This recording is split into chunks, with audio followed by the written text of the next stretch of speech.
తాకట్లో ఉన్న బంగారాన్ని విడిపించి ఆ రోజున మార్కెట్ ధర కట్టి మిగిలిన డబ్బును మీకు అందిస్తుంది కొమ్మూరి గోల్డ్. చాలామంది పూరి ట్రాక్ తప్పేశాడు, పూరి సినిమాలు ఆడట్లేదు, ఇలాంటి కామెంట్స్ చేస్తూ ఉంటారు. బట్ ఆయన స్టామినా ఏంది, ఆయన సత్తా ఏంది, ఆయన సినిమాలు ఎలా ఉంటాయో ఫస్ట్ రోజు సినిమాకి థియేటర్కి వెళ్ళి చూసిన మనుషులు మేము. మీ దృష్టిలో చెప్పండి, పూరి కంబ్యాక్ ఎలా ఉండబోతుంది? 100% చాలా పెద్ద కంబ్యాక్ ఇవ్వబోతున్నాడు. సార్ ఇస్తాడు, ఎందుకంటే ఇచ్చే టాలెంట్. ఇప్పుడు నేనేమంటానంటే, ఇప్పుడు నేను 97 అంటే దాదాపు ఇప్పటికి 40 years అయిందా? Sir 30 years 30 years sir. 30 years అయింది. 30 years కెరియర్. ఇంకా నేను ఇప్పటికీ కొంచెం ఫ్రెష్గానే ఇట్లా ఆలోచిస్తున్నాను అని నేను అనుకుంటా. ప్రజెంట్ జనరేషను సార్ తోటి సమానంగా, అంటే మేబీ ఆ జెన్జీ బ్యాచ్ లోకి వెళ్ళి నేను అంటే ఇంకా నేను ట్రెండ్లోనే ఉన్నాను, ఓకే అన్ని ఫీల్ అవుతుంటా. సో పర్సన్ మన ఏజ్ పెరగచ్చు, ఆలోచనలకి వయసు ఉండదు, ఆలోచనలకి ఏజింగ్ ఉండదు. సార్ కథ అన్నది ఒక ఆలోచన నుంచి పుడుతుంది. సో పూరి అన్నవాడికి 2098లో ఒక ఇడియట్ అవ్వచ్చు, ఇట్లు శ్రావణ సుబ్రహ్మణ్యం, సార్ బద్రి, సార్ ఆ సినిమా నుంచి తన జర్నీ స్టార్ట్ అయ్యింది కదా. ఆ రోజు తను ఆలోచించే విధానానికి ఈ రోజు తను ఆలోచించే విధానానికి తేడా ఏమీ లేదు. అదే ఆలోచన, అదే బ్రెయిన్, అదే పూరి. సార్ బట్ మిస్టేక్ ఎక్కడ జరుగుతుందంటే, ఒక కథ అనుకుని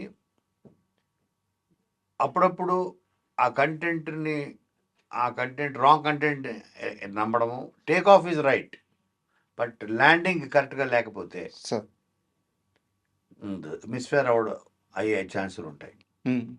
బట్ ఒకసారి బ్రహ్మాండమైన ల్యాండింగ్ జరిగితే పోకిరి లాంటి సినిమాలు అవుతాయి. కరెక్ట్. టేక్ ఆఫే థాట్ నేను చెప్పింది. అన్ని టేక్ ఆఫ్లు బ్రహ్మాండంగా ఉంటాయి, ల్యాండింగ్లు బాగుండాలి.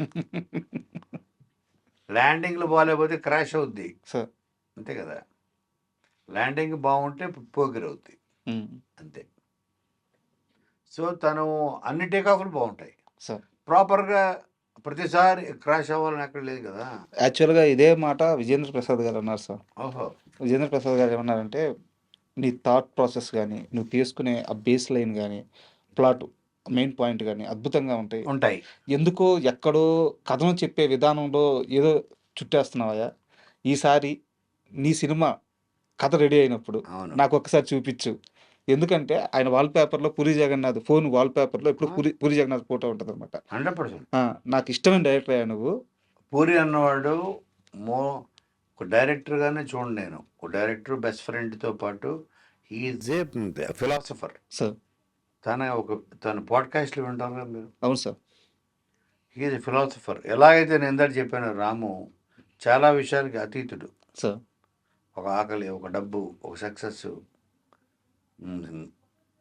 అవన్నీ ఉన్నా లేకపోయినా లైక్ ఈ సర్వైవ్స్. తన ఉనికికి ప్రమాదం లేదు. అలాగే పూరి, తను ఒక ఫిలాసఫర్. తను ఆ బ్రిలియంట్ ఫిలాసఫీ ఏదైతే అందరూ మనం ఒక డైరెక్షన్ ఆలోచిస్తే తను ఒక్కడే ఒక డైరెక్షన్ ఆలోచిస్తాడు. అది చాలా మనకి ఒక్కసారి మనకి ఒక జోల్ట్ ఇస్తాడు. మన ఎందుకు ఆలోచించలేలాగా అనిపిస్తాడు. మీరు అన్నట్టు ఆ కథ వెళ్ళే విధానం, తీసుకెళ్లే విధానం, దాని చివరి దాకా ఆ థాట్ని చివరి దాకా తీసుకొచ్చే విధానంలో ఎక్కడన్నా చిన్న తప్పుల వల్లే, ఇక్కడ చెప్పారు, చిన్న తప్పులే పెద్ద యాక్సిడెంట్ అలా జరగాలి తప్ప. But 100% will give a comeback. So నువ్వు ఇప్పుడు రాబోయే సినిమాతో నాకు తెలిసి చాలా పెద్ద కంబ్యాక్ ఇస్తాడు అనుకుంటున్నాను. Waiting sir. And me life మొత్తం ఒకసారి పరిశీలిస్తే మనుషుల్ని ఎందుకో చాలా బలంగా నమ్ముతున్నారు, చాలా గుడ్డిగా నమ్ముతున్నారు. మీకు దానివల్ల ప్లస్ అయి ఉండొచ్చు, మైనస్ అయి ఉండొచ్చు, కానీ చుట్టూ ఉండే మనుషుల్ని నేను కొన్ని ఎగ్జాంపుల్స్ చెప్తాను. హరీష్ శంకర్ డైరెక్టర్ అవడంలో మీదే కీరోలు. అలాగే బాబీ గారు, మీ దగ్గర రైటర్గా పనిచేసిన బాబీ గారు ఈరోజు ఆయన ఏ పొజిషన్లో ఉన్నారో, ఆయన నేల మీద ఉన్నప్పటి నుంచి ఈరోజు ఆకాశంలో దాకా ఎవ్రీథింగ్ మీరే పక్క నుండి చూసింది చూసుకుంది కూడా కరెక్ట్ కరెక్ట్. బాబీ గారు. అలాగే ఇప్పుడు ఈ సినిమా తీస్తున్న డైరెక్టర్, ఇది మన బ్యాండ్ మేళం డైరెక్టర్ శివ నిర్వాణ గారు. సో మీ అంటే వీళ్ళనే కాదు, ఒక వినాయక్ గారు కానీ, అది ఫ్రెండ్స్ అవ్వచ్చు, ఫ్రెండ్స్ అవకాశాలు మీరు ఇవ్వచ్చు, కలిసి ట్రావెల్ అవ్వచ్చు. కొన్ని వందల మందితో కోనాకి ఇండస్ట్రీలో గుడ్ రిలేషన్ ఉంది, అజాత శత్రువు అని చెప్పి చెప్తా ఉంటారు. ఇంత భయంగా నమ్ముతుంటారు అనమాట. నేను కొంచెం ఇంటర్వ్యూ కోసం ప్రిపేర్ అయ్యే సమయంలో నేను వేరే వాళ్ళ ద్వారా అడిగి తెలుసుకుంది ఏంటంటే, ఇదంతా సినిమా సక్సెస్ ఇది కాదు, కోనాకి ఫ్రెండ్షిప్ అంటే చాలా ఇష్టం. అంతే. ఫ్రెండ్షిప్ కోసం ఏమైనా చేస్తాడు. ఆ ఫ్రెండ్షిప్లో భాగంగానే ఈ సక్సెస్లు, ఈ రెవెన్యూ అయితే ఏమి, ఈ సక్సెస్లు అయితే ఏమి, ఈ స్థాయి అయితే మొత్తం వచ్చింది అని చెప్పారు. ఎందుకు స్నేహం విషయాలు అంత స్ట్రాంగ్గా ఉంటారు? ఇప్పుడు ఫ్రెండ్షిప్ అన్నది ఏదొకటే చాలా ట్రూ ఎమోషన్ నమ్ముతారు. సార్ ఫ్రెండ్షిప్ అన్నది ఫ్రెండ్షిప్ ఆశించదేమి. ఓకే, మనం ఒక అమ్మాయితో స్నేహం చేసామంటే ఏదో ఒకటి ఆశిస్తాం. అది ప్రేమ అవ్వచ్చు, ఇంకోటి అవ్వచ్చు, ఇంకోటి అవ్వచ్చు. ఓకే, కానీ ఒక ఫ్రెండ్ దగ్గరే మనం ఆశిస్తాం తెలుసా మీకు? ఎట్లా స్నేహం ఆశిస్తాం అంతే. అంతే. మనం పొద్దున్న లేస్తే ఒక ఫోన్ మాడుకొని మనం ఏదో సినిమా చూసో ఏదో సెల్లు మాడుకున్నాం, ఇది తప్ప అంతకు మించి బియాండ్ దట్ ఎక్స్పెక్టేషన్ ఉండదు. సరే నిజంగా ఏమైనా ఉందా, ఎవరో లేవా, సరే వదిలేసి, ఉందా ఏదో ఉంటే ఎవరో, ఇంత ఓపెన్గా ఉండగలం. సార్ అదే వేరే వేరే రిలేషన్లో అది కుదరదు. మన సొంత వాళ్ళని కూడా అడగలేం. సార్ సో ఫ్రెండ్ దగ్గర అన్నీ ఓపెన్గా. మొన్న వచ్చిన వ్యాలంటైన్స్ స్పెషల్ క్లిప్స్లో కూడా నాకు నచ్చిందే అదే చెప్పారు సార్. అవును. సో మధ్యలో ఇప్పుడు తాళి కట్టడం అనేది కలిసి ఉండడం కోసం అయితే, పర్పస్ ఆఫ్ తాళి ఒక మనిషికి కట్టాలి, ఇంకో మనిషి. దాని పర్పస్ తాళి కట్టడం అనేది కలిసి ఉండడం కోసం అయితే, మధ్యలో వెళ్ళిపోయి గర్ల్ ఫ్రెండ్ కాదురా, చివరిదాకా ఉండే మా స్నేహితులు కట్టాలి తాళి. మీరు స్టేజ్ మీద ఆ మాట చెప్పగానే నాకు అర్థమైంది సార్. ఈయన స్నేహానికి బాగా విలువిస్తారు కాబట్టి ఈయన అక్కడ ఒక ఫ్రెండ్ని ఒకడు మోసం చేశాడు సార్. వాడిని ఏం చేయలేకపోతున్నారు. కాలేజ్ డేస్లో చెప్తున్నాను, వాడు పవర్ఫుల్. ఆ మోసం చేసినాడు నాకు బెస్ట్ ఫ్రెండ్. వాడు మోసపోయిన వ్యక్తి. ఏం చేయాలి? వాడిని ఎవరేం చేయలేకపోతున్నారు. నేను కిడ్నాప్ చేయడం ప్రయత్నించాను. కిడ్నాపా? నడి రోడ్డు మీద అరెస్ట్ అయిపోయా. తీసుకెళ్ళి లోపల ఇచ్చారు. నాకు డబ్బులు నాది కాదు, పోయింది నాకు కాదు. మళ్ళీ ఏదో మా ఇంట్లో కిడ్నాప్ నడి రోడ్డు మీద ఆయన తీసుకెళ్ళిపోయి, నువ్వు ఆ డబ్బులు ఇస్తావా వస్తావా అని కూర్చోబెట్టాలనుకున్నాను. ఎంత స్టూపిడ్ థాట్ అది. కిడ్నాప్ చేస్తే వస్తాయి డబ్బులు అంటే ఏం చెప్తున్నావు? జస్ట్ 21, 22. బట్ మెచ్యూరిటీ వచ్చిన తర్వాత కూడా మీరు మారలేదు కదా స్నేహం విషయంలో. ఎందుకు మారాలంటే గోవాలో ఏం చేశారు మీరు? అదే అది సినిమా తీసినప్పుడు చూడండి.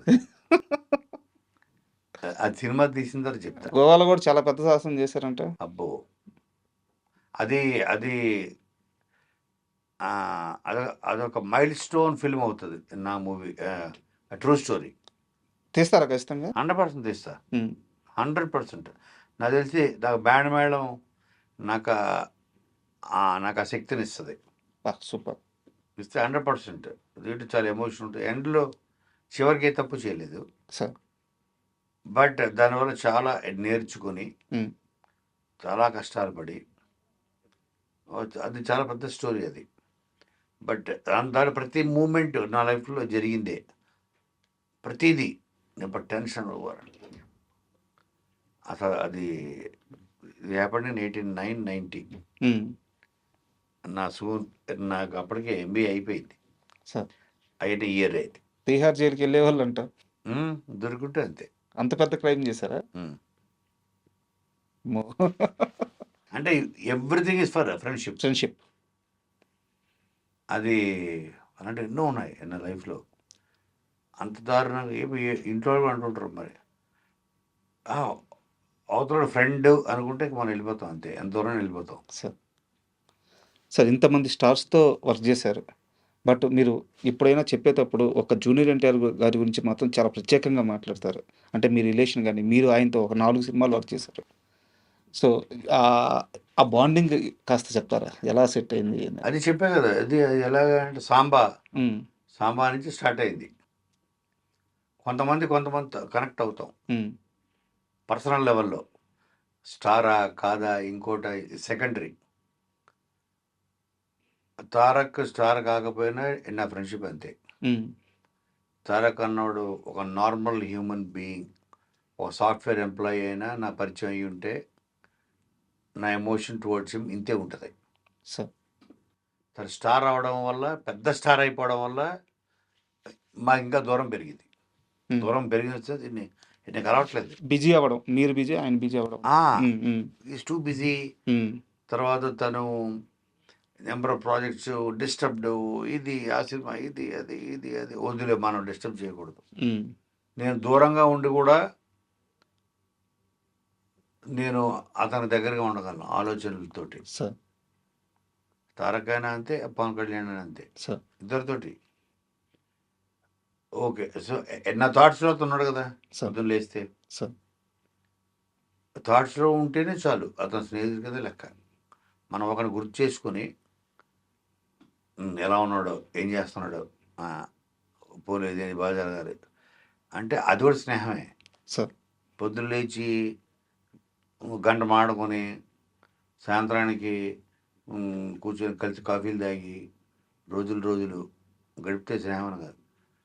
నేను తారక్ కలవక మేబీ 2 years అయింది. బా. బట్ నా థాట్స్లో ఉన్నాడు కదా, స్నేహమే అది. సార్.